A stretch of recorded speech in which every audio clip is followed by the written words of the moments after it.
सोमनाथाय नमः। ॐ मल्लिकार्जुनाय नमः। ॐ महाकालेश्वराय नमः। ॐ ओंकारेश्वराय नमः। ॐ वैद्यनाथाय नमः। ॐ भीमशंकराय नमः।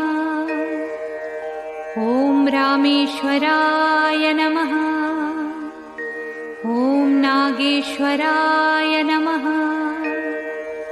ॐ विश्वेश्वराय नमः।